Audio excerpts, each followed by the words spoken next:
NID সহ নারীদের পরিচয় যাচাইয়ের চেহারা ও ছবি মেলানোর মতো সেকেলে পদ্ধতি বাতিলের দাবিতে নরসিংদীতে পর্দানশীল নারীরা সমাবেশ করেছেন।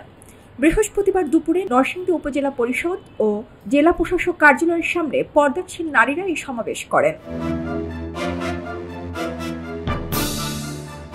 সমাবেশ শেষে জেলা প্রশাসক, নির্বাচন কর্মকর্তা ও শিক্ষা কর্মকর্তা বরাবর স্মারকলিপি প্রদান করে তারা।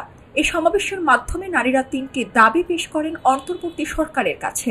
পর্দানশীল নারীদের পক্ষে আমরা 3টি দাবি পেশ করছি। 1. বিগত 16 বছর যাবৎ যে সমস্ত সাবেক ইসি কর্মকর্তা পর্দানশীল নারীদের নাগরিকত্ব আটকে রেখেছে, মানবাধিকার বঞ্চিত করেছে, তাদেরকে বিচারের আওতায় আনা। 2.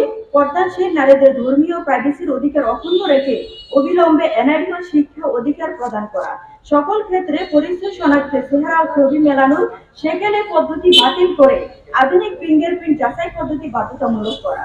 3. পর্দানশীল নারীদের ফিঙ্গারপ্রিন্ট নেওয়ার সময় পুরুষ নয়, নারী সহকারী বাধ্যতামূলক রাখা। সকল ক্ষেত্রে পরিচয় শনাক্তে চেহারা ও ছবি মেলানোর সেকেলে পদ্ধতি বাতিল করে আধুনিক ফিঙ্গারপ্রিন্ট যাচাই পদ্ধতি বাধ্যতামূলক করা। পর্দানশীল নারীদের ফিঙ্গারপ্রিন্ট নেওয়ার সময় পুরুষ নয়, নারী সহকারী বাধ্যতামূলক রাখা।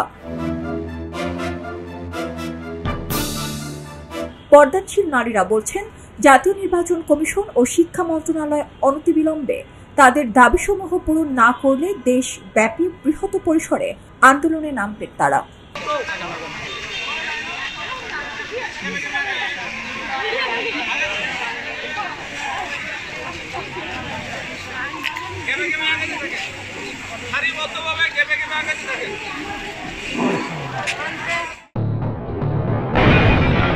সবাই যখন জোয়ারে গা ভাসায়, কেউ কেউ শির দাঁড়া সোজা করে ঘুরে দাঁড়ায়।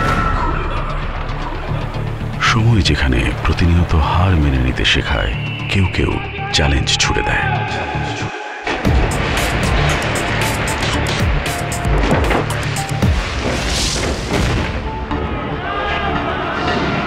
পক্ষপাতের ভিড়ে আজ থেকে কোনো পক্ষ নয়, খবর হবে নিরপেক্ষ।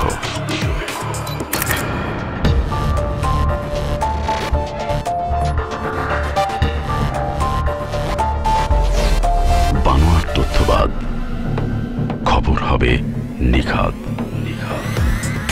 ভেঙে গুজবের শিক, খবর হবে নির্ভীক। এলো মুক্ত চিন্তার স্বাধীন দৈনিক খবরের কাগজ। এখন খবর হবে নিখাদ, নির্ভীক, নিরপেক্ষ।